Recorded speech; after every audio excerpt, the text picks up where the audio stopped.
बाल हक्क संरक्षण आयोगाच्या माध्यमातून आज या ठिकाणी एका ॲपचं आणि या संदर्भातलं एका पोस्टरचं प्रकाशन करण्यात आलेलं आहे। उपसभापती विधान परिषद आदरणीय नीलमताई गोरे, आयोगाच्या सन्माननीय अध्यक्ष महोदया, त्याच्यासोबतच आयोगाचे सर्व सन्माननीय सदस्य, सेवाभावी संस्था आणि पत्रकार बांधव, त्यांच्यासोबतच महिला व बालविकास आणि शिक्षण विभागाच्या अधिकाऱ्यांच्या उपस्थितीमध्ये हा कार्यक्रम त्या ठिकाणी संपन्न झाला। आणि जेणेकरून ज्या काही दुर्दैवी दुःखद घटना लहान मुला-मुलींच्या संदर्भामध्ये घडत असतात, या संदर्भातलं प्रबोधन झालं पाहिजे। या घटना घडणार नाहीत आणि अशा घटना जर झाल्या तर त्या ॲपद्वारे ते विद्यार्थी, त्यांचे पालक थेट आयोगापर्यंत त्यांच्या भावना कळू शकणार आहेत। पोस्टरच्या माध्यमातून त्या ठिकाणी नागरिकांचं पण प्रबोधन संपन्न होणार आहे।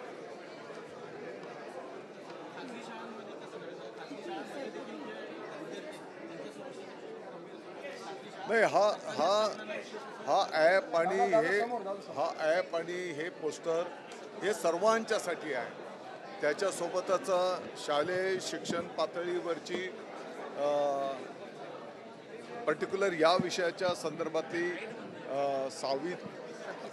सखी सावित्री ही जी समिती आहे, त्या समितीलाही स्ट्रेंथन त्या ठिकाणी केलं जाईल, त्या समितीलाही शक्तिवान केलं जाईल।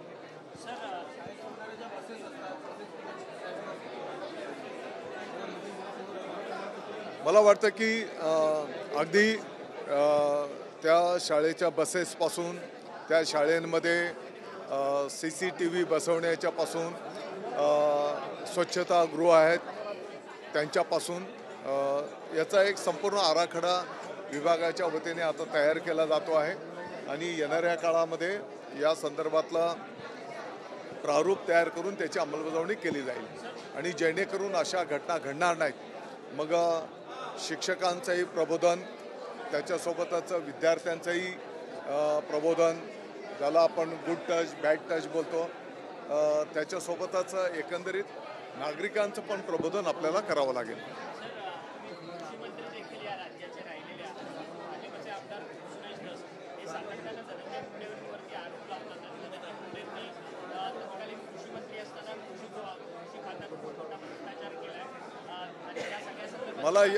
मला या विषयाच्या संदर्भातली माहिती नाही।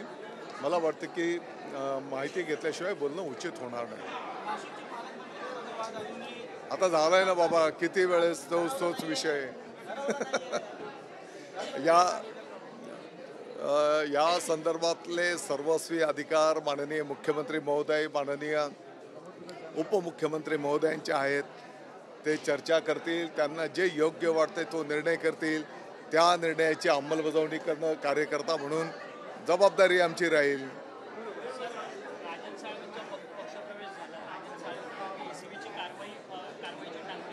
असला बिलकुल कुठलाही विषय नाही।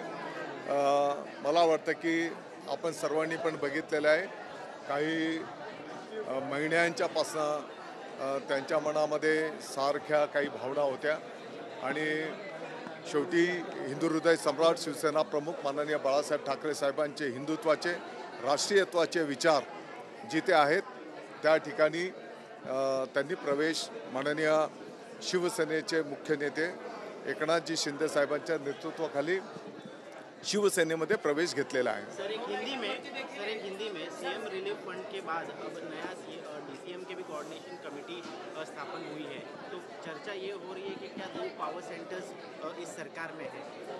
ऐसा बिल्कुल काही विषय नहीं। मला वाटतं कि ऐसा कुछ भी विषय नहीं। मैं समझता हूँ मीडिया में कुछ चीज़ों को जितना ज़रूरत नहीं उतना बढ़ा चढ़ाकर बताया जाता है। इसके पहले भी श्रीकांत शिंदे फाउंडेशन के माध्यम से महाराष्ट्र के हजारों लाखों जो पेशेंट है उनको सहयोग किया गया था और ये माध्यम से, ये तो शिंदे साहब का ड्रीम प्रोजेक्ट है, तो इसके माध्यम से महाराष्ट्र में किसी को अगर जरूरत पड़ती है मदद की तो उसमें वो माध्यम से मदद होगी। लेकिन महात्मा फुले जन आरोग्य योजना के तहत कई है ना, पेशेंट्स उनको मदद नहीं मिल रही थी। बरोबर है, वो भी है, उसके माध्यम से भी मदद मिलेंगी, उसके लिए कोऑर्डिनेट किया जाएगा।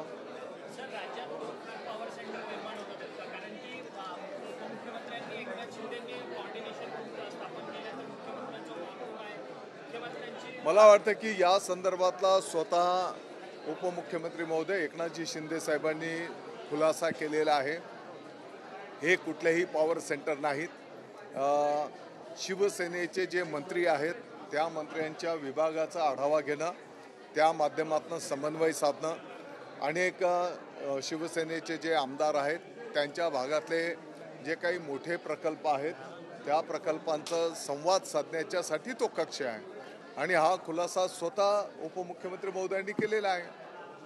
शाळा शिकण्याच्या वेळी, शाळा भरण्याच्या वेळी तुम्ही बोला की पोलिसांची नजर असणं गरजेचं आहे, काही बंदोबस्त तिथे लावणार तुम्ही, असं एक तुम्ही महत्त्वाचं मोठं वाक्य म्हटलंय। नाही, निश्चितपणे जिथे शाळा कॉलेजेस आहेत आपण पाहतो की अशा काही ठिकाणी काही टवाळ मंडळी त्या वेळेमध्ये त्या ठिकाणी गर्दी करत असतात, काही छेडछाडीचे प्रकार होत असतात आणि म्हणून या वेळेमध्ये तिथे पोलीस बंदोबस्त किंबहुना त्यातल्या त्या दामिनी पथक तिथे जबाबदारी देऊन, मला वाटतं की काही काळ जर एक शिस्त लावली की मग त्याचा पायंडा पडत असतो। त्याच्यासोबतच काही टपऱ्या की जिथे तंबाखूजन्य पदार्थ वगैरे विक्री होते तर त्यांच्यावर कठोर कारवाई येणाऱ्या काळात केली जाईल। सर, ठाकरेंच्या शिवसेनेकडनं आता उद्धव ठाकरे ॲक्शन मोडवर आले। 20 आणि 25 फेब्रुवारीला पक्षाच्या आमदारांची खासदारांची बैठक बोलावली आहे, त्यांना शुभेच्छा।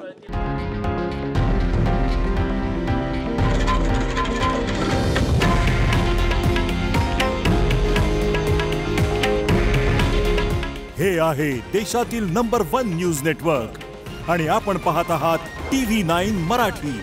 काळजी तुमची, हित महाराष्ट्राचं।